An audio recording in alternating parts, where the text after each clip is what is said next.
What up? So Moakalatte here. Hi everyone. It's been a little while since I've made a video, so I thought I'd make another video and explain what I've been up to. So this weekend I flew over to Rome. As some of you may know from a previous video, I was invited to the Tour Music Fest final to be the judge, and I must say there was some incredibly talented people there. One rapper in particular named AM, who I think he's 16 years old. His content lyrically was emotion driven and just really, he was very raw. He wasn't faking, he wasn't acting like a rapper. He was just, that's his message, and that's how he was conveying the way that he feels, which I thought was amazing. So he won a prize. I believe it was best artist for the whole of the Tour Music Fest competition, but he also won 10,000 euros, which I knew blew him away. Here's a picture of him with his check. There was also another young lady as well named Mariana, and she sung twice because she was involved in two categories. The Show Must Go On by Queen, and I mean, check this out, she was amazing.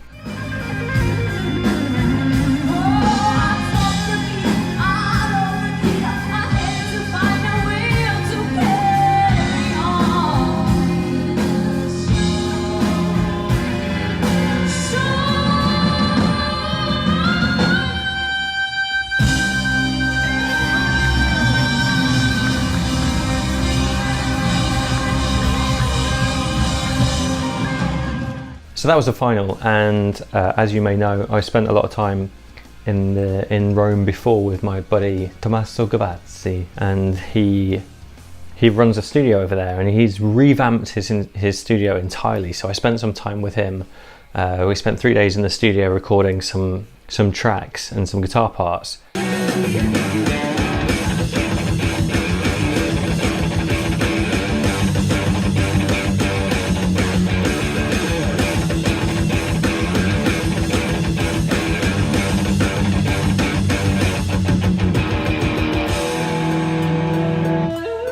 And I wanted to interview him and get his takes on a few things. The first one being, what advice would you give to a guitar player that's going into the studio for the very first time, whether that's as a session musician or in a band? So many people is asking me if it's good to play a part quicker than it is, but it helps on technical stuff. When you play a part slower than it is, it helps for other reason, most important reason. For example, if you have a chord change and 200 BPM and you play it a little bit before than the first beat of the next major, if you play it at 100 BPM, that little before it begin massive before. So you have to fix that thing. You can think about that and trying to fix, but not technically, but about feelings. So you have to fix it, managing your nervousness, and don't be anxious. And this makes you grow like musician, like professionist. And this is the first part. Then I would love that people come to my studio checking their gear and pedals, and no low battery please, and stuff like cables that doesn't work or a pedal that really sucks. Because in that moment, if my musician comes in the studio with something that doesn't sound good, I have to give him my guitars and my pedals, and I'm happy to do that, but that musician doesn't know my gear, and so it will never play the part like it can, really.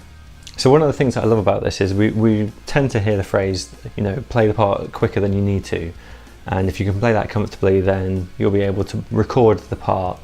There's a well-known thing called red light syndrome, or other names that are similar, and it basically means that as soon as that red light goes on, as soon as you're recording, then suddenly you can't play in time, suddenly you can't play your part, and the nervousness and anxiety kicks in, and you know, you're recording, time is money, you're expected to lay down this part that's going to stay as a recording for the rest of your life, and at that moment all of your talent and ability goes out the window seemingly.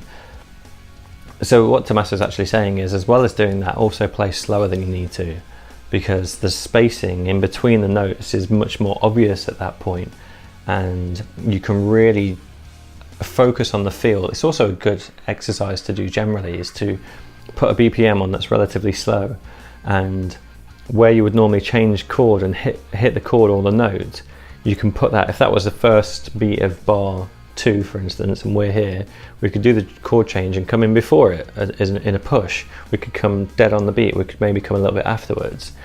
And playing around with that and figuring out how your part fits with the beats in the bar is something that is very difficult to do, but it can completely impact the feel that you have on the recording itself. So play quicker than you need to, but also play slower than you need to, and really figure out that note or chord timing.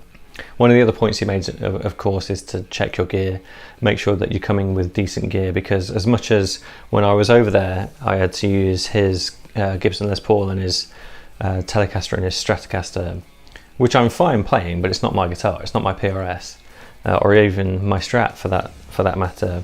So there was an element of me getting used to that guitar and getting a feel for how I would play that instrument. Because although it's a guitar, it's not my guitar, and the neck felt different, the pickups were different to what I was used to. I was playing through an amp. Basically the whole rig was completely different to what I was used to before.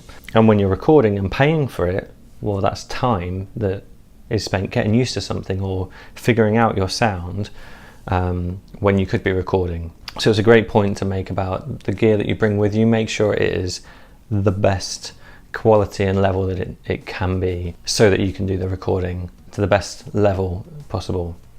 Some of the other elements as well about recording, particularly recording from home. Very, very important, recording at home now.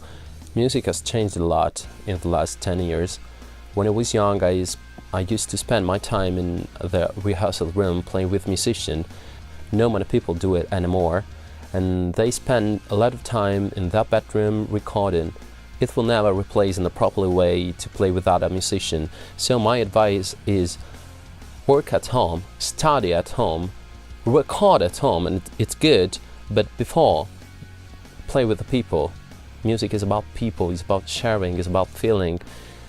If we stay at home, in the bedroom, or in my studio alone all the time, I don't have so many things to say, because I miss emotions, I miss different points of view. Home is good, but home is for homeworks. Rehearsal room are for music. And one of the great points here is to not neglect the time spent with other musicians. We can spend a lot of time in the studio or in your rehearsal space at home, your recording space at home, but playing with a musician, particularly those that are better technically or in ability than you, is going to take you to the next level. You'll know what it's like to EQ your amp or play different voicings, different chords in different places, instead of everyone playing, say, E at the open position or at the 7th fret as a power chord. Where else could you play that, and how does that complement and create a wider spectrum of sound? Those kind of things you can learn from home, but personally I learned that a lot of the times by playing with bands and figuring out about feel by playing with a drummer, and figuring out you know, what effects can work in a live context. Even EQing an amp, you know, I remember one of my buddies used to put the treble and the bass on 12 and turn the middle all the way down, and it was a great practice sound, very, you know, old school metal.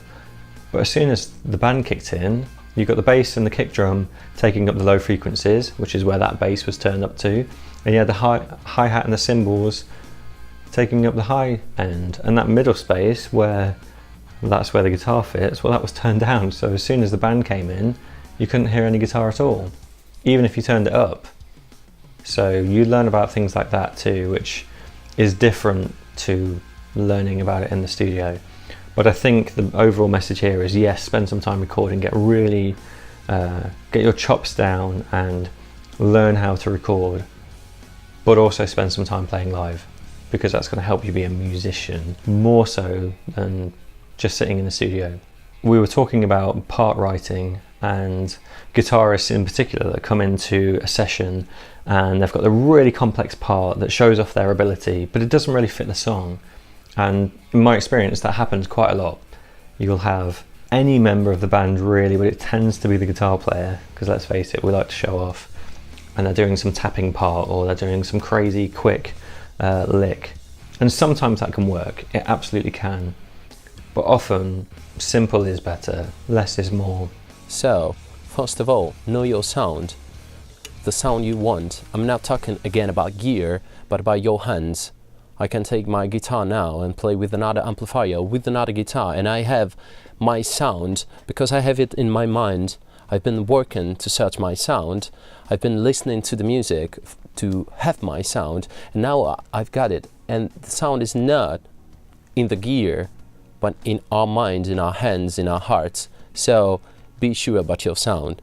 So be sure that the positions you are using doesn't make problems with the vocal part or the keyboards part or the bass parts. And this is very important and respectful for the other musicians. And the third point for me is just to play not for ourselves, not for yourself, but for the music, for the song, for the people you've got around you. Often people come in my studio with very difficult parts that doesn't fit the song properly, and I have to fight with them to let them understand that less is more. The most important thing is make your part interesting, not difficult, not tapping to show off or always whammy with a bar and whistles and stuff. Make your part interesting. If you don't play an interesting part, I don't know what to put your guitar in the mix, and I just have to cut it. I mute it and go on. You have to be interesting. So please be sure your part is interesting. Interesting fits with the music, and complicated is against music. So when you are playing a hard solo part or an insane drum solo, ask yourself, I'm doing it because my song needs it, or I'm doing it because I can do it. Because if you are doing because you can, I'm going probably to cut it. But if you're doing an insane part because the song needs it, well, I will give 20 dB more.